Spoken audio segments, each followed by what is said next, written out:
हे ईश्वरा, सर्वांना चांगली बुद्धी दे, आरोग्य दे, सर्वांना सुखात आनंदात ऐश्वर्यात ठेव, सर्वांचं भलं कर, कल्याण कर, रक्षण कर, आणि तुझे गोड नाम मुखात खंड राहू दे.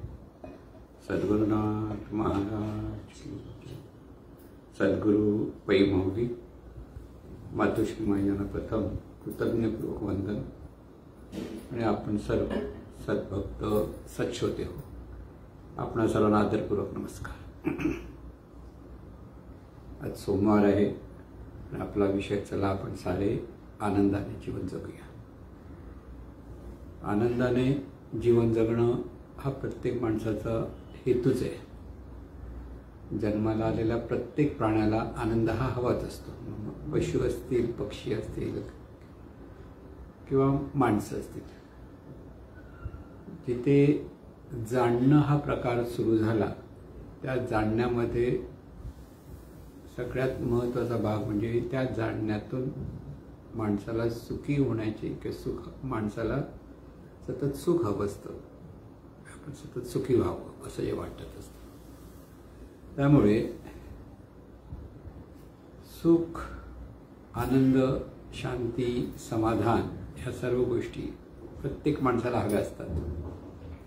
पण ज्या प्रत्येक माणसाला हव्या असतात असं जरी असलं तरी सर्वसाधारण माणसांना आपण सुखी झालं पाहिजे हाच विचार असतो.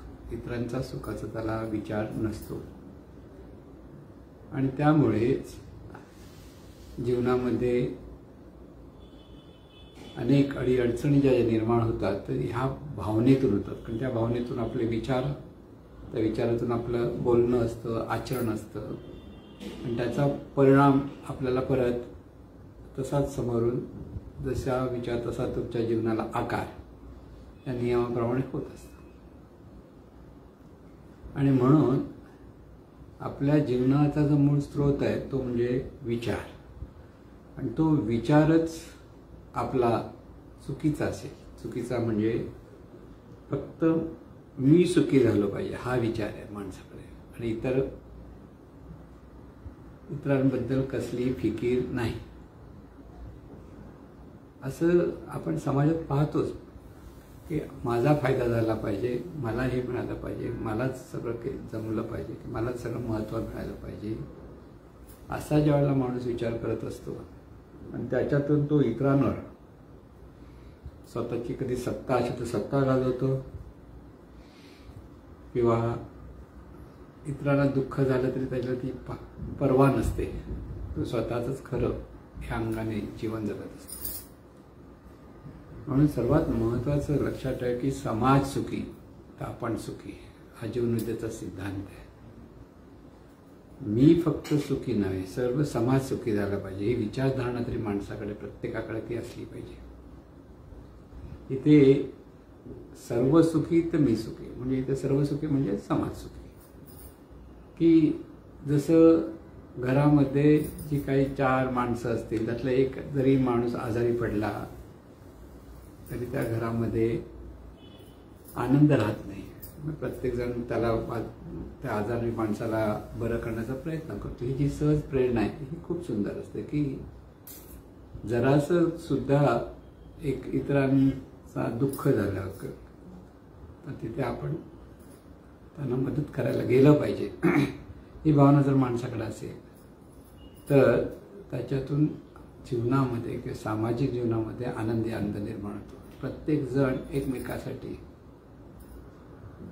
उपयुक्त ठरत असेल आनंद मिळण्यासाठी, सुखी होण्यासाठी, तर तो समाज सुखी होतो. ज्या समाजामध्ये माणसं स्वतःपुरती बघण्याचा प्रयत्न करतात सामाजिक जीवन त्यामुळे बिघडून जातं. लक्षात ठेवा, जो तो स्वतःपुरती पाहतोय म्हणतोय तो स्वतःपुरती पाहण्यातून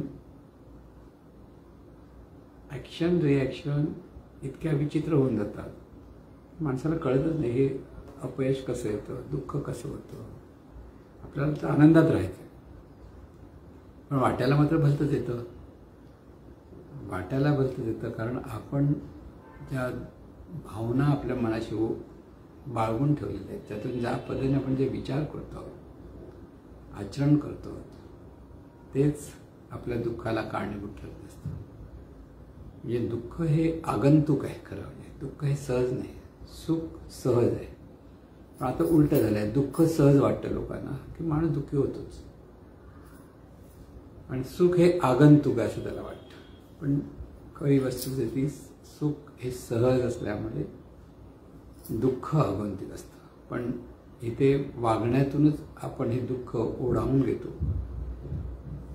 आपलंच मन अस्थिर करून घेतो आणि आपल्याच मनामध्ये निर्णय विकार किंवा वेगवेगळ्या विचित्र दुर्भावना निर्माण करून देतो, आणि अशा पद्धतीने तो माणूस स्वतःही दुःखी आणि आपल्याबरोबर इतरांनाही दुःखी करण्याचा प्रयत्न करत असतो.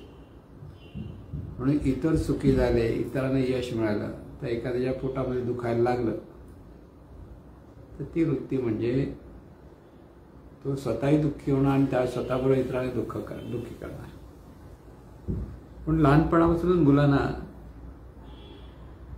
सर्व सुखी व्हावेत ही भावना त्या लहान मुलाच्या मनामध्ये पेरली पाहिजे, ती जोपासली पाहिजेत. कारण आज जो समाज आहे की स्वतःपुरती पाण्याचा जो विचार करतात, ती लहानपणी त्यांच्यावर तसेच संस्कार झाल्यामुळे झालेले आहेत. एखादं संत पुरुषाचा ज्यावेळेला आपल्याला मार्गदर्शन मिळतं आणि त्यावेळेला माणसाला कळतं की आपलं जीवन हे इतरांना सुख देण्यात आहे. आपल्या जीवनाचं जे सुख आहे ते आपण इतरांना सुख द्यायला लागलो तर आपण सुखी होऊ शकतो, हे सहज लक्षात येईल. म्हणून जो समोरचा माणूस आहे तो आपल्यामुळे सुखी झाला पाहिजे, कमीत कमी तो आनंदाने हसरू शकला पाहिजे. एवढं जरी आपल्या लक्षात आलं की त्याला हसता आलं पाहिजे, आपल्याबरोबर हसून खेळून तो जगेला पाहिजे, हे जरी आपण विचार केला तरी सख्खा समाज सुखी होतो. म्हणजे समाजाला प्रत्येकजण असा विचार करता का होईल, आपल्यामुळे इतर खुश झाले पाहिजेत, सुखी झाले पाहिजेत, आणि तसं आपलं आचरण असलं पाहिजे, तसं आपलं बोलणं असलं पाहिजे, तसे आपले विचार असले पाहिजे. कारण आपण जे इष्ट अनिष्ट विचार करतो त्याच्यातून समोरच्या व्यक्तींवर तसेच इष्ट अनिष्ट परिणाम होत असतात, आणि त्या परिणामामुळे त्या व्यक्तीकडनं अनिष्ट प्रतिक्रिया आपल्याकडे येत असते. हा बोध आहे तो अगदी आहे सोपा, पण आपल्याला ते लक्षात राहत नाही. आपण ॲक्शन करून मोकळे होतो, क्रिया देऊन मोकळे होत असतो. प्रतिक्रिया त्यामुळे चांगली आली की वाईट आली तर आपल्याला लक्षात येत नाही की आपल्याच क्रियेचा तो परिणाम आहे. आपण जे बोलतो, चालतो, वागतो त्याचाच परिणाम असतो. की माणसं कोणती माणसं ज्या समाजात आपण राहतो त्यावेळेला इतरांशी ज्यावेळेला आपला संबंध आपण चांगला ठेवण्याचा मनापासून प्रयत्न केला, आणि त्यामुळे कोणालाही दुखवायचं नाही, कोणाला वाईट बोलायचं नाही, त्याने सुखी व्हावेत या भावनेतूनच आपण ज्या प्रत्येकाकडे पाहायला लागतो तो समाज सुखी व्हायला लागतो. लक्षात म्हणजे समाजातल्या प्रत्येकाने असा विचार केला तर प्रत्येकजण तसा विचार करत नाही, आणि म्हणून सर्वात महत्त्वाचं समाज सुखी झाला पाहिजे. त्याचबरोबर समाजाचं आपल्यावर खूप ऋण आहे ही भावना आपल्याकडे असली पाहिजे. आपण समाजात राहतो, समाजप्रिय माणूस आहे, आपण सगळे समाजात किती जरी आपण म्हटलं असं आहे तसं आहे तरी समाजामुळे आपलं जीवन आहे, आणि समाजामुळे आपण आनंदाने जीवन जगू शकतो, समाधानी जीवू शकतो. कारण एकत्र जेव्हा आपण माणसं समाजामध्ये येतो ते आनंद राहण्यासाठी, सुख मिळवण्यासाठीच करत असतो. आणि म्हणून समाजात माणसं जी विविध प्रकारचं कार्य करत असतात, काम करत असतात, आणि ते काम करत असताना त्याच्यातून हा विश्वाचा राहडगाडा चालत असतो, जीवनाचा राहडगाडा चालत असतो. मग अगदी लहानातलं लहान काम असो किंवा मोठ्यातलं मोठं काम असो, हे काम जेव्हा आपण व्यवस्थित करायला लागतो त्यामुळे सगळं जीवनाचं राहाडगाडं छान चालायला लागतं, लक्षात घ्या. पण तेच काम आपण रडत खडत करायला लागलो तर जीवन सुद्धा रडत खडत चालायला लागतं, हे आपल्या लक्षात येतं.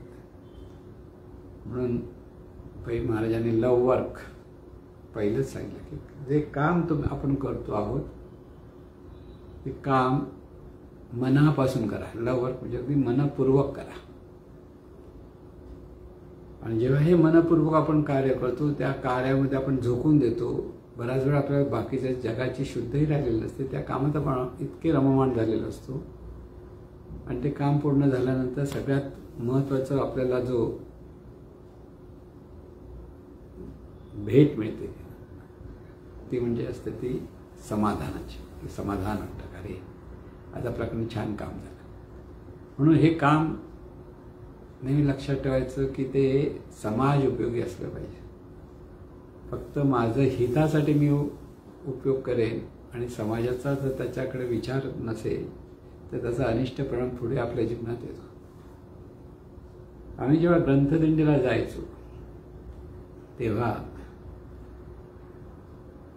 नागपूरच्या अलीकडे यवतमाळ, ते यवतमाळमध्ये ग्रंथदिंडी करत असताना एका मोठ्या श्रीमंत माणसाने आम्हाला सगळ्यांना बोलवलं होतं. कारण त्यांनी ते बघितलं होतं कार्य, त्याला आवडलं होतं. सद्गुरू महाराजांचं कार्य चांगलं आहे. अतिशय श्रीमंत माणूस होता. मी त्याने सगळ्यांना बोलवलं. त्यांचं स्वतः एक कोकाला बोलवलं, कोकाला सांगितलं अमुक म्हणजे खाणं पिणं दिलं, चहा पाणी केली आणि सगळं आदरातिथ्य केलं. म्हणजे सज्जन असं आम्ही म्हणू, इतकं सज्जनपणे त्यांनी सगळं केलं होतं की तुम्ही इतकं चांगलं कार्य करतात. पण त्यांनी त्या पद्धतीने हे केलं. आता ते कार्य झाल्यानंतर तिथून गेल्यानंतर आम्ही ज्या माणसाने आम्हाला त्या ओळखीमुळे झालं होतं त्या माणसाला विचारलं हा माणूस काय काम करतो. तर त्याचा बिझनेस होता. त्याचा बिझनेस काय की दारू जी डिस्ट्रीब्युटरशिप म्हणतो, म्हणजे ती डिस्ट्रीब्युटर्स होतात दारूचा. म्हणजे त्या जिल्ह्यामध्ये का आणखी आजूबाजूच्या शहरांपर्यंत सगळीकडे त्याच्या कंपनीतर्फे त्याच्या व्यापारीची जी संस्था होती त्या संस्थेतर्फे दारूच्या बाटल्यांचं वितरित व्हायचे. म्हणजे मोठी कंपनी डायरेक्ट त्याच्याकडे सामान आणून द्यायचे आणि त्यातून दारू आणून द्यायचे आणि ते विकायचे.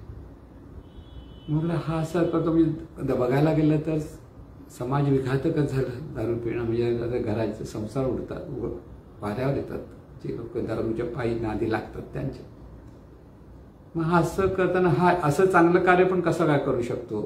एकाने हे विघातक कार्य झालं. आणि दुसरं तर त्या माणसानेच उत्तर की त्या माणसाला त्या जो व्यापारी होता ज्याने आम्हाला बोलवलं त्या माणसाने त्याला सांगितलं होतं की माझ्याकडनं हे जे चुकीचं काम आहे त्यांना कळत आहे चुकीचं काम होतं आहे आणि त्याच्यावरती ते चांगला त्याचा वाईट परिणाम होऊ नये म्हणून तो अशी सत्कर्म करायचा की ज्याच्या चांगल्या चांगल्या संस्थांना मदत करणं, शाळा कॉलेजांना मदत करणं.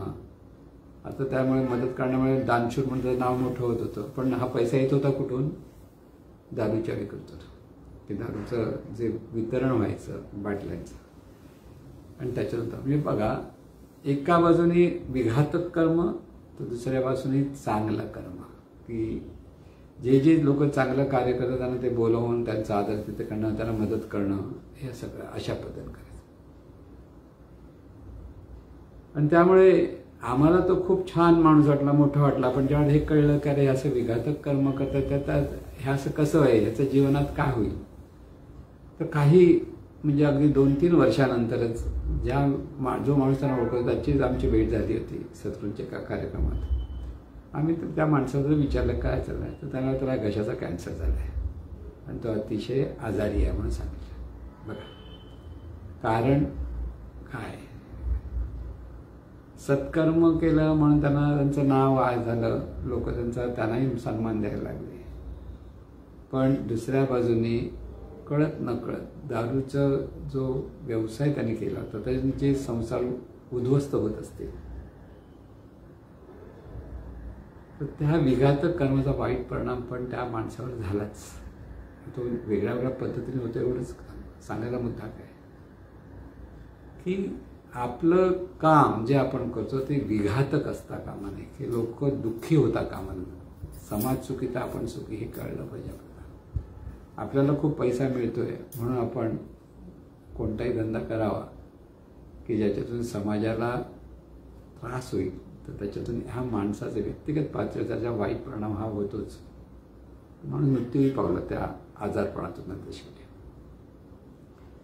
आणि म्हणून सत्कर्म एका बाजूने, त्याचबरोबर आपण जो व्यवसाय करतो आहोत त्या व्यवसायातून समाजाची हानी होता कामा नये. दारू विकण्यासारख्या अशा गांजा, दारू, सिगरेट, बरेच छोटे छोटे दुकानदार पण सिगरेट विकणं, तंबाखू विकणं, हे सगळं विघातक कर्म, हे लक्षात येत नाही.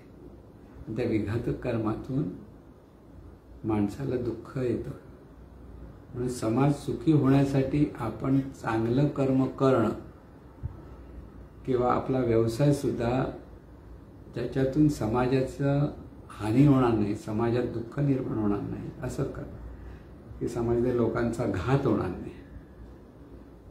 तंबाखू वगैरे जो प्रकार विकला जातो त्याच्यातून सुद्धा समाजामध्ये घात निर्माण, माणसं आजारी पडतात, निरनिराळे व्याधी लागतात आणि त्यामुळे त्यांचे संसार उद्ध्वस्त होतात, ते स्वतः दुःखी होतात, त्यांच्यावरच्या असलेलं कुटुंब दुःखी होतं आणि त्याचा वाईट परिणाम जेथून हा व्यवसाय चालला जातो त्याच्यावर होत असतं. पण तरीसुद्धा लोकांना ते कळत नाही असं म्हणावं लागेल. आणि लोक जे त्यांना पैशाच्या भरपूर पैसा हवा त्यासाठी ती व्यसनाची अशी अनेक दुकानं मांडून बसतात. आणि म्हणून आपण आपल्या वाटेला काम प्रामाणिकपणे करायचं, प्रेमाने करायचं आहे. म्हणून काम काय करतो तर ते समाजाचं विधायक काम झालं पाहिजे, विघातक नव्हे, लक्षात ठेवा. आणि कसं करायचं, अत्यंत समरस होऊन करायचं, की तिथे मनपूर्वक प्रेमाने कृतज्ञतेतून जेव्हा आपण हे काम अत्यंत मनपूर्वक करतो तर ते खरं देवाची उपासना असते. तीच खरी आनंद निर्मितीचं मूळ कारण असतं. म्हणजे कष्ट करून, मनपूर्वक कष्ट करून ते काम झालं की आपण समाधानाने एका जागी थोडा वेळ बसतो, बरं झालं, आजचं काम छान झालं असं म्हणतो तुम्ही आपण.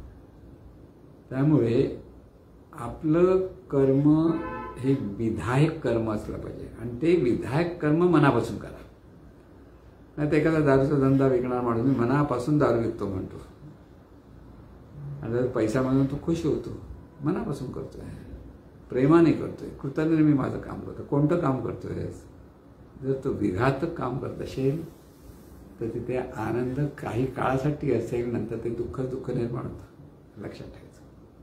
पण तेच कर्म विधायक असेल आणि ते मनापासून आपण करतो आहोत, प्रेमाने करतो आहोत आणि त्या कर्मातून समाजातील लोकांचं जर हित होत असेल तर ते शुभकर्म झालं, लक्षात ठेवा. शुभकर्म केलंच पाहिजे. पण ते शुभकर्म म्हणजेच आपण जे काम करतो त्याच्यातून कोणालाही दुःख निर्माण होता कामा नये, कोणाच्याही जीवनात दुःख येता कामा नये. दुःख यायला देतोय म्हणजेच आपलं विघातक कर्म सुरू होतं आणि विघातक कर्म सुरू झालं म्हणजे वाईट परिणाम आपल्या वाटायला येतो. म्हणून त्याच्या उलट विधायक काम आपल्याकडे झालं पाहिजे. आणि विधायक काम म्हणजे चांगलं काम, सत्कर्म. आणि ते जेव्हा सत्कर्म आपल्याकडनं होत होतं त्यावेळेला एका बाजूने आपल्याला जे काम पूर्ण झाल्यामुळे तो पूर्तीचा आनंद, समाधान प्राप्त होतं. दुसऱ्या बाजूने आपण ते काम करण्यामुळे इतर लोकांचा खूप, त्यांनाही कुठेतरी त्याचा फायदा मिळतो आणि त्यामुळे तेही सुख आनंदही होतात, तेही सुखी होतात. त्यामुळे सर्वच सुखी होतात.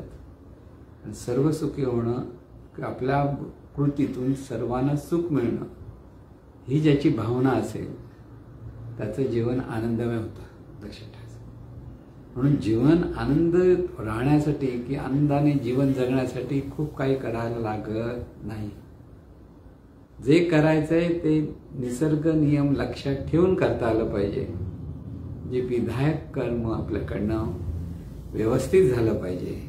इथे प्रत्येक माणसाने सावध राहिलं पाहिजे. कारण समाज सुखी तर आपण सुखी हा मनात एक बोध धारण करून आपला कर्म आपल्याला करता यायला लागला तरी सुद्धा आपण सहज आनंदाने जीवन जगू शकतो. जिथे बसलो आहोत तिथे प्रत्येकजण आनंदीच असतो, सुखी असतो. म्हणजे आनंद म्हणजे टाळ्यावेळा मारणार नाही. जिथे आहे आणि तिथे बसून जर तो ऐकत असेल तरी आनंदच असतो. तिथे कोणाबद्दल अनिष्ट चिंतन नसतं की नकारात्मक विचार नसतो. आणि तो जर नसेल तर मन शांत असतं, मन स्थिर असतं.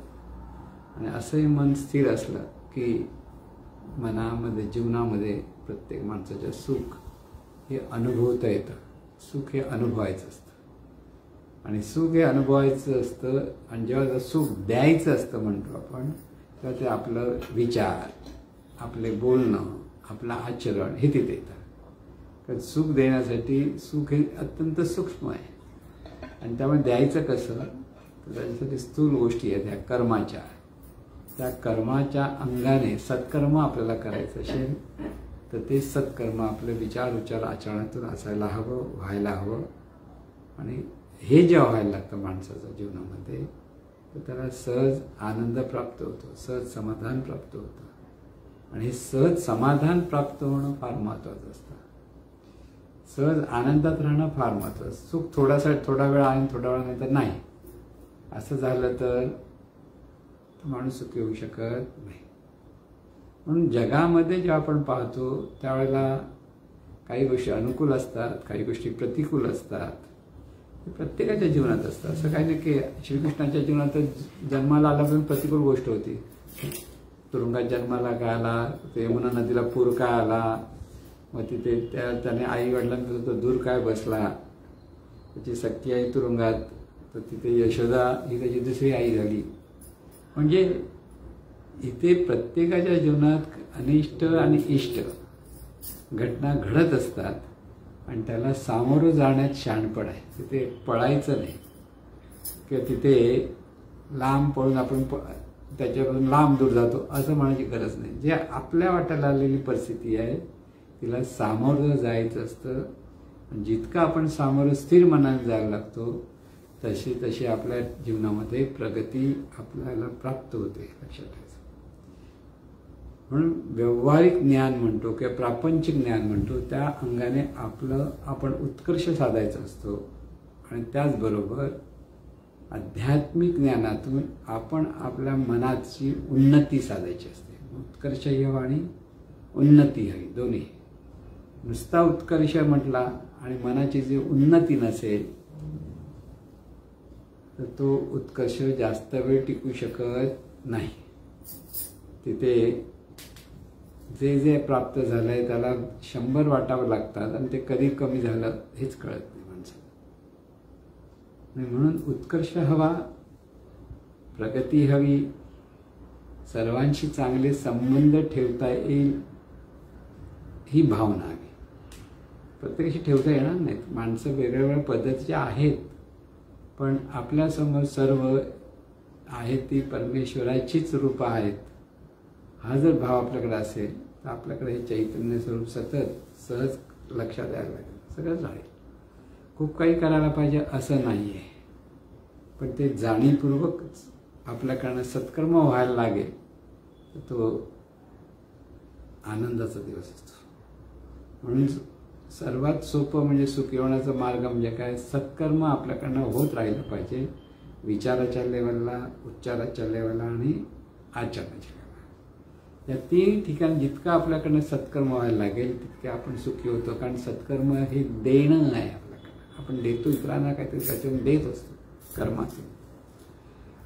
आणि त्यामुळे आपण एका बाजूने सुखी होतो आणि दुसऱ्या बाजूने समाजाला सुखी करतो. म्हणून लव वर्क म्हटलं की एका बाजूने आपणही सुखी आणि दुसऱ्या बाजूने समाज सुखी. कारण काम जे आपण करतो ते समाज उपयुक्त जर असेल तर समाजातील इतर घटकांना त्याचा फायदा जेव्हा मिळायला लागतो त्याच्यातून त्यांना आनंद चाकता येतो त्यावेळेला खऱ्या अर्थाने आपलं जीवन सार्थक झालं म्हणून समजून घेता आलं पाहिजे. सार्थक जीवनाचा अर्थच आहे की जीवनामध्ये ही सार्थकता प्राप्त होणं म्हणजे हा ज्ञानमार्गातून, ह्या ज्ञानातून, ह्या दिव्य ज्ञानातून आपण जीवन जगतो आहोत ती कला आपण शिकलो म्हणून समजा.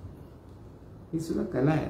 नुसतं सद्गुरू प्रसन्न होत आहेत, आपण नामजप करतो आहोत, नामस्मरण म्हणत नाही, नामजप करतो बऱ्याच वेळेला, आणि त्याच्यात आपण खूप काही करतो आहोत. हा कळत न कळत अहंकार निर्माण होतो आणि त्यामुळे तिथे दुःख हे निर्माण होतं. म्हणून दुःख हे आगंतुक आहे, ते बाहेरून आपल्या विचाराचा परिणाम रूपाने, अनिष्ट विचाराचा जो परिणाम आहे त्याच्यात आपल्याला दुःख येतं. पण तेच इष्ट विचार इष्ट कर्माचा परिणाम काय, आपल्याला सुखच सुख मिळतं. म्हणून सुखात राहण्यासाठी सुख शोधण्याचा मागे न लागता आपल्या जवळचं हे जे जग आहे माणसांचं, किती असेल, प्रत्येक माणसाचं 100-200 माणसांचं जग असतं.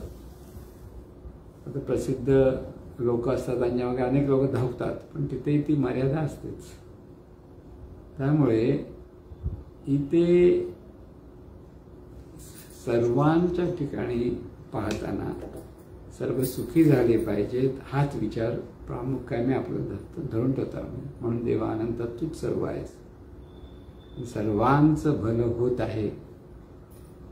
महत्त्वाचं लक्षात की वर्तमानात आपण ज्या वेळेला आनंदाने राहतो किंवा सुखाने राहतो, तेव्हा आपल्या मनालाही आनंद असतो, त्या आनंदातून जीवन जगत असतो. म्हणून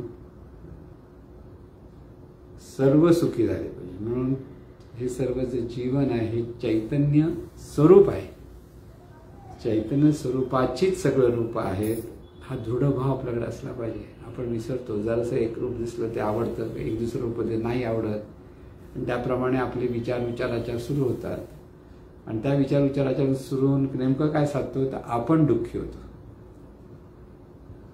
कारण आपण ते दुःखी होतो कारण आपल्या ठिकाणी असलेल्या ज्या दुर्भावना आहेत त्याच्यातून ते आपण दुःखी होतो. म्हणून इथे सुखाने राहण्यासाठी एका बाजूने सहिष्णुता हवी आणि दुसऱ्या बाजूने सामंजस्य हवं, समजून घेण्याची वृत्ती हवी. तर एका बाजूने इतरांचं वागण्याचा जो आपल्याला कळत नकळत त्रास होतो तो सहन करण्याची शक्ती आपल्याकडे असायला हवी. आणि ही सहन करण्याची शक्ती जर आपल्याकडे असेल आणि दुसऱ्यांचा समजूतदारपणा असेल तर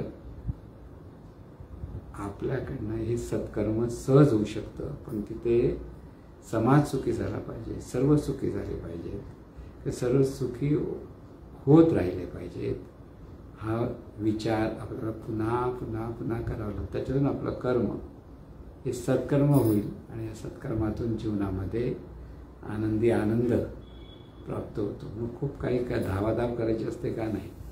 आनंदाने जीवन जगण्यासाठी परमेश्वराचं खरं स्मरण, परमेश्वराचं खरं स्मरण हे जर आपल्या ठिकाणी असेल तर त्याच्यातून निर्माण होणाऱ्या पुण्याने आपण सुखी व्हायला लागतो. सुखी होण्याचं म्हणजे सुखी व्हायला लागतं म्हणजे आपण अनुभव घेतो सुखाचा, आपल्यातच आपल्या स्वतःचा सुखाचा अनुभव घेत असतो.